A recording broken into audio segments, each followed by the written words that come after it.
China पूर्व Asia में स्थित एक देश। यह देश विश्व की सर्वाधिक आबादी वाला देश है, जिसकी आबादी 1.4 अरब से भी अधिक है। अगर आंकड़ों के मुताबिक कहा जाए तो हम भारतीयों से थोड़ा ही ज्यादा आबादी है इस देश की। चाइना 14 देशों के साथ अपनी बॉर्डर को शेयर करता है। वैसे तो चाइना किसी न किसी चीज को लेकर हमेशा सुर्खियों में बना रहता है, लेकिन इस समय चाइना अपने देश के अरबपतियों के गायब होने की वजह से बहुत ही ज्यादा सुर्खियों में बना हुआ है। एक रिपोर्ट के मुताबिक चाइना में अब तक कई हजार लोग गायब हो चुके हैं। कुछ लोग तो मिले, लेकिन कुछ लोगों का तो अता पता ही नहीं मिला। ये न्यूज़ अपने आप में एक बहुत बड़ी मिस्ट्री क्रिएट करती है कि आखिरकार कहाँ गायब हो रहे हैं चाइना के बिलियनियर्स। आखिर कौन करवा रहा है इन बिलियनियर्स को गायब। सो चलिए डिस्कस करते हैं इस टॉपिक को, but before subscribe to world aware. So दोस्तों, जैसा कि आप सभी लोगों को पता होगा कि चाइना में इस समय शी जिनपिंग अपना कब्जा जमाए हुए हैं, जो कहा जाता है कि आने वाले कुछ सालों तक भी अपना कब्जा जमाए रखेंगे। शी जिनपिंग को प्रेसिडेंट की कुर्सी संभाले हुए तकरीबन 10 साल हो चुके हैं, लेकिन अभी तक कुर्सी छोड़ने का कोई इरादा नहीं है। Xi Jinping Chinese communist party से बिलोंग करते हैं। एक तरह से चाइना में राजशाही राज होता है, लेकिन चाइना कहता है कि हमारे यहाँ पर लोकतंत्र को पूरी तवज्जो दी जाती है, लेकिन चाइना में लोगों को पूरी आज़ादी नहीं दी जाती। अगर कोई भी व्यक्ति सरकार या किसी भी सरकारी विभाग के खिलाफ कुछ बोलता है तो सरकार उसे ही गायब करा देती है, जिनमें कुछ बड़े नाम भी शामिल हैं। जैसे कि चीन के इन्वेस्टमेंट बैंकर बाओ फान 16 जनवरी 2023 से पब्लिक की नज़रों से गायब है। इवन उनके कंपनी अधिकारियों तक को नहीं पता कि बाओ फान कहाँ है। बाओ फान चीन के इन्वेस्टमेंट बैंकर्स में से एक है, जो चाइना के रेंसस में काम करते हैं। बाओ फान ने टेक इंडस्ट्री पर सरकार के नियंत्रण को गलत ठहराते हुए सार्वजनिक तौर पर सरकार के खिलाफ बयान दे डाला। बाओ फान ने कहा था कि सरकार टेक इंडस्ट्री में बेवजह दखलंदाजी कर रही है, जो कि चाइनीज सरकार को पसंद नहीं आया।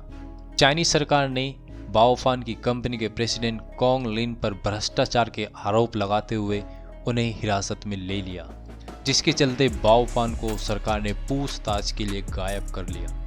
इससे पहले अलीबाबा के फाउंडर जैक मा को भी इसी तरह गायब किया गया था।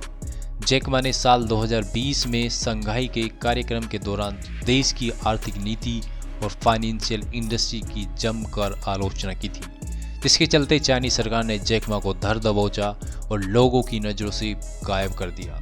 जिसके बाद जैक मा की कंपनीज अलीबाबा और एंट ग्रुप के खिलाफ जांच शुरू की गई।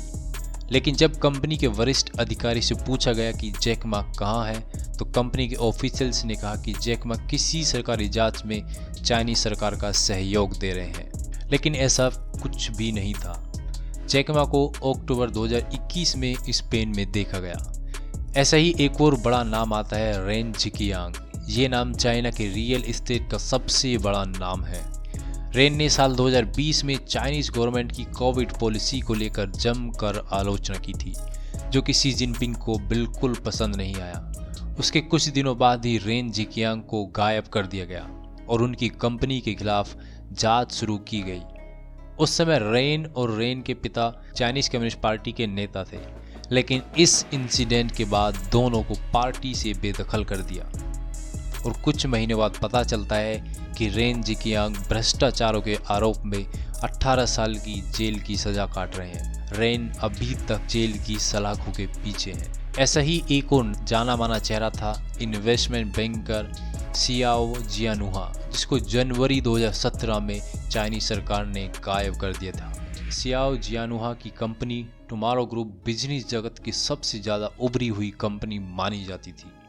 सियाओ ने भी सरकार की आलोचना की, जिसके चलते सरकार ने सियाओ को हिरासत में लिया और टुमारो ग्रुप पर छानबीन शुरू कर दी, जिसके चलते अगस्त 2022 को सियाओ को 13 साल की सजा सुनाई गई। वहीं टुमारो ग्रुप पर अब आधे से ज़्यादा नियंत्रण चाइनीज गवर्नमेंट का है।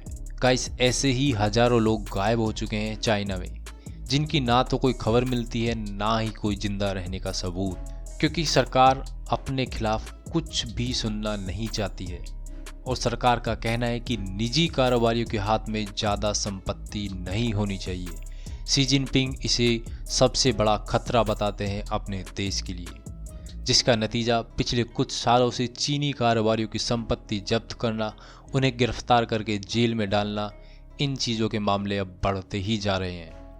2012 में शी जिनपिंग सत्ता में आने के बाद पूरे चाइना में अपना खौफ पैदा किया हुआ है, जिसके डर से लोग छिप कर रहते हैं। अगर कोई बोलने की कोशिश भी करता है तो सरकार उसे कई सालों के लिए गायब करा देती है।